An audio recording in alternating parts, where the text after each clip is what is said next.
This research will take the form of practice-based research, with the overall aim of exploring whether we can develop art and design practice and creative entrepreneurial action through solely online learning across a blend of e-learning and social media education, with the educational practice sitting within the lifelong learning sector. The research will have 3 stages to it, where there is a need to draw upon a range of models, frameworks and learning theories to effectively draw conclusions. These stages are art and design curriculum, the design and implementation of an LMS, as well as evaluation methods. The research will therefore take a pragmatic approach to findings and use design-based research, or DBR, as the overarching framework. Design-based research has been described as a meta-methodology, and it's been called that because design-based research draws on other research approaches and methods in order to create solutions to practical and complex educational problems. At any one time, a design-based research study may draw on any of these approaches and methods shown here, and this is why it's considered a meta-methodology.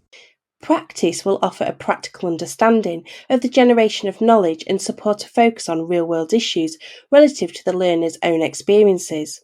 By doing this, there will be a connection between knowledge and action, which in turn supports transformational practice.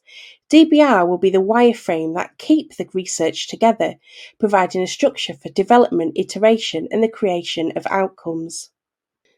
The curriculum will be developed across a mixture of e-learning and social media, where the latter will support the development of a community of practice, where learners will support each other, guide creative development, and the generation of knowledge within the public sphere. By doing this, learners will form new connections, develop new habitus, and their own generation of knowledge has new paradigms. It is at knowledge tier, though, that the learners will all experience action and creative change differently, which will contribute to their own understanding of their own reality and knowledge. The inclusion of a community of practice may also support entrepreneurial action, where the community will be encouraged to share connections and opportunities for monetising their work. The curriculum will be both developing art and design practice, as well as supporting the monetising of work through entrepreneurial action. I will draw upon a mixture of learning theories, which will provide opportunity to evaluate which learning theories may work best. The second area of focus is the design and implementation of the learning management system. There will need to be considerable research into a broad spectrum of learning management systems to ensure that the correct one is used. This system should be able to educate students through a range of means, whether this be video, text-based, audio, or downloadable content. This ensures there is differentiation in the content, whilst creating an opportunity to understand which modes of instruction supports creative development the most. The platform, therefore, should have access to learner analytics in its back end that will form part of the evaluation. The last area of focus is evaluation. The methods used here will need to ensure they answer the overall aim of the research, being can we develop creative practice in the form of art and design practice and creative entrepreneurial action through solely online learning across a blend of e-learning and social media education. Because learning takes place across a range of platforms, and we are looking at both creative art design development as well as entrepreneurial opportunities, a mixed method evaluation will be used. Methods to be used here are as follows: learner analytics pulled from the learner management system that evidences engagement in content and which learning theories may have generated the most interest. This could offer quantitative data that may support evidencing the benefits of e-learning.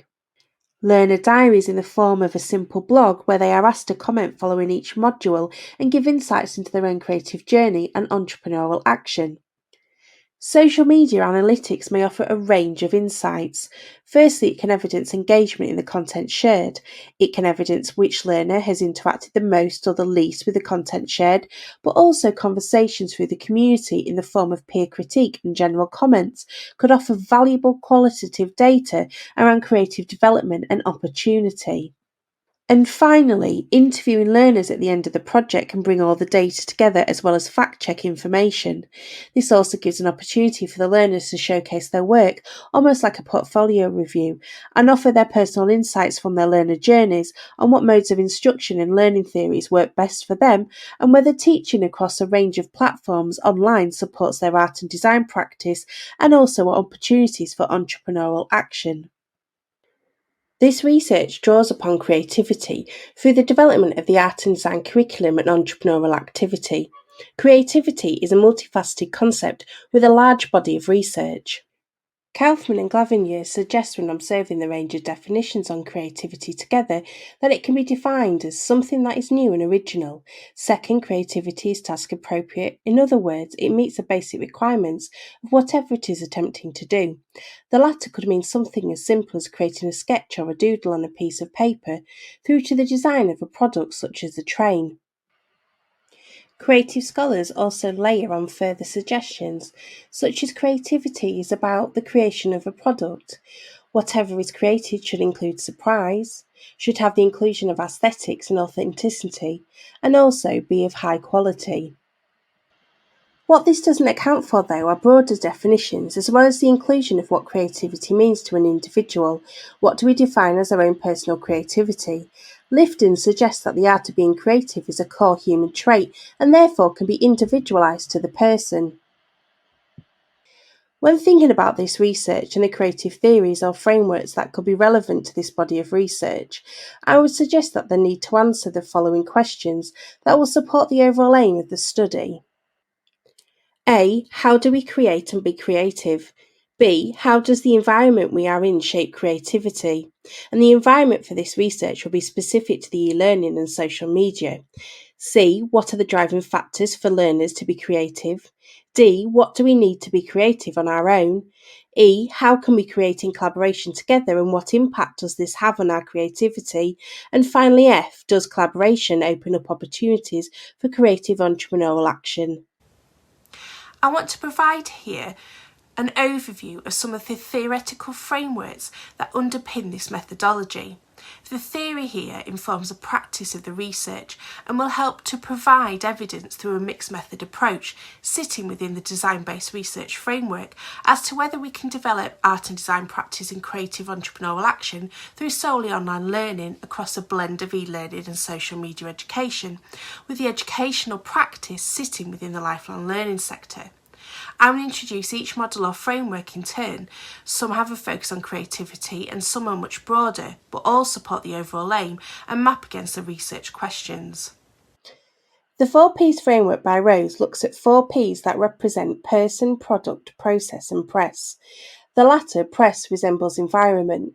Both process and press can arguably support answers to the question A. How do we create and be creative?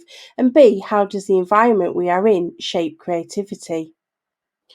When thinking about the question E, how can we create together and what impact does this have on our creativity? A framework that is like Rhodes' 4Ps that could support findings is Glavinier's 5A framework that looks at how we create together. Bergetto and Kaufman's 4Cs could contribute to A. How do we create and be creative? And D. What do we need to create on our own?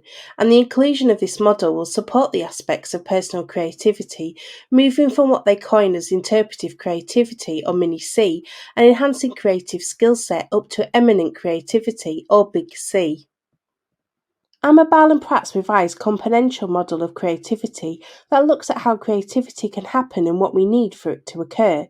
This model looks at intrinsic motivation as a driving force and considers the impact of people, place and environment, factoring organisational behaviour and meaning making. This model could support findings for C. What are the driving factors for learners to be creative? D. What do we need to create on our own? And E. How can we create together? And what impact does this have on our creativity? The question A, how do we create and be creative, also needs to consider the cognitive processes needed to make action. Drawing upon the notion of convergent and divergent thinking, moving between logic and imagination, creating and making, can support this process. Here we could consider the design thinking, which is a framework for innovation, as well as the Design Council's Double Diamond framework that can support the creation of products and new ideas. These frameworks will be particularly helpful in both developing the learning site, but also in developing curriculum for learners, especially when teaching them how to create products or artwork for monetary value. Both frameworks are human-centred and keep the user at the heart of outcome generation. People and experiences are important aspects of each framework. This is relevant to this research as the learners and their experience throughout the project is an important part of the knowledge and outcomes.